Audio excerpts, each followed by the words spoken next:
Parfois, ce ne sont pas les cris qui blessent le plus, mais les silences bien déguisés. Parfois, le danger ne frappe pas à la porte. Il vous sourit, vous tend la main et s'installe dans votre vie. Vous avez sûrement déjà rencontré ces personnes. Elles arrivent doucement, presque sur la pointe des pieds. Leur regard est doux, leur voix rassurante. Elles semblent à l'écoute, attentives, pleines de bonnes intentions. On se dit même « quelqu'un de bien, enfin ». Et pendant un moment, tout semble harmonieux. On se sent compris, apprécié, presque valorisé.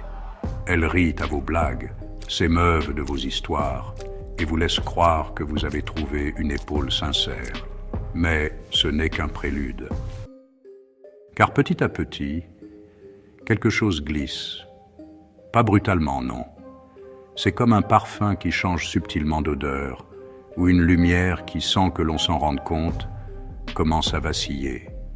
Un jour, vous vous surprenez à être plus fatigué que d'habitude après l'avoir vu. Un autre, vous vous sentez confus après une simple discussion.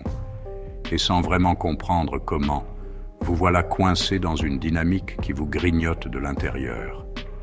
Ce n'est plus une relation, c'est un siphon émotionnel.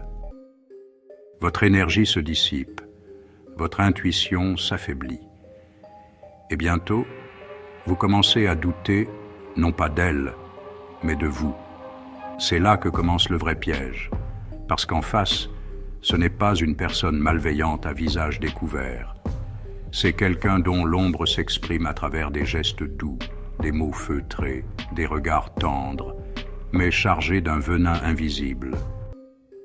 Carl Gustav Jung, l'un des pionniers de la psychologie moderne, appelait cela la rencontre avec l'ombre, pas l'ombre extérieure, l'ombre psychique, celle que chacun porte en soi, mais que certains projettent violemment sur les autres, au lieu de l'explorer en eux-mêmes.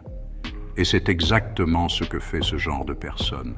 Elle ne vous attaque pas, elle vous imprègne, elle ne vous frappe pas, elle vous fait douter, elle ne vous contrôle pas avec des chaînes, mais avec votre propre sensibilité, votre propre empathie. Elle vous fait porter un fardeau qui n'a jamais été le vôtre. Imaginez ceci. Vous rencontrez quelqu'un, vous discutez quelques minutes. Elle semble charmante, tout est fluide, mais un détail vous échappe, ou plutôt vous saisit. Une sensation étrange, un serrement dans le ventre, une tension dans la gorge. Rien d'explicable, et pourtant, quelque chose ne va pas. Votre mental intervient. Tu exagères, tu te fais des idées, mais votre corps, lui, a déjà compris. Ce n'est pas de la paranoïa, c'est de l'intuition. C'est votre psyché qui perçoit ce que votre esprit rationnel n'ose pas encore reconnaître. Et si vous ignorez ces signaux, la spirale commence. Cette personne commence à projeter sur vous ses insécurités, ses peurs, ses frustrations, tout en douceur. Vous devenez le réceptacle de ces tempêtes intérieures. Vous encaissez ces silences lourds, ces petits commentaires passifs, agressifs, ces attentes implicites. Et un jour, sans comprendre pourquoi, vous êtes épuisé. Ce n'est pas de la fatigue physique, c'est votre essence qu'on vous siphonne. C'est ce que Jung appelait la projection de l'ombre. Lorsque quelqu'un refuse de faire face à ses blessures, il les balance inconsciemment sur les autres. Et vous, parce que vous êtes ouvert, vous devenez la cible idéale. Il y a des signes, clairs, mais il faut apprendre à les voir. 1. La personne recentre toujours la conversation sur elle. Peu importe le sujet, tout finit par tourner autour de ses douleurs, de ses drames, de ses malheurs. Mais elle ne cherche pas à avancer. Elle cherche à ce que vous absorbiez. 2. Elle vous fait culpabiliser quand vous mettez une limite. 1. J'ai besoin de temps pour moi devient tu me laisses tomber.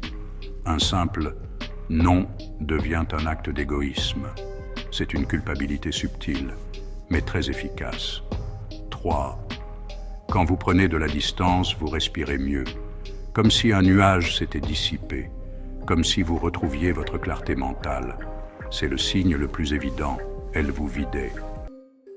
Mais le plus toxique, c'est quand cette personne commence à manipuler votre perception elle-même, pas avec des cris, avec des phrases anodines. Tu te fais des films, tu interprètes tout de travers, tu es trop sensible, et petit à petit, vous commencez à douter de ce que vous ressentez, puis de ce que vous voyez, puis de ce que vous êtes. C'est ce qu'on appelle le gaslighting, une forme de manipulation psychologique terrifiante où l'autre déforme la réalité pour mieux vous dominer. Et vous, lentement, perdez votre ancrage. Si un jour, après avoir parlé à quelqu'un, vous vous sentez vidé, confus ou diminué, ce n'est pas un hasard. Écoutez cette voix intérieure. Elle ne ment jamais. Vous avez le droit de dire non. Vous avez le droit de mettre des limites. Vous avez le droit de protéger votre paix.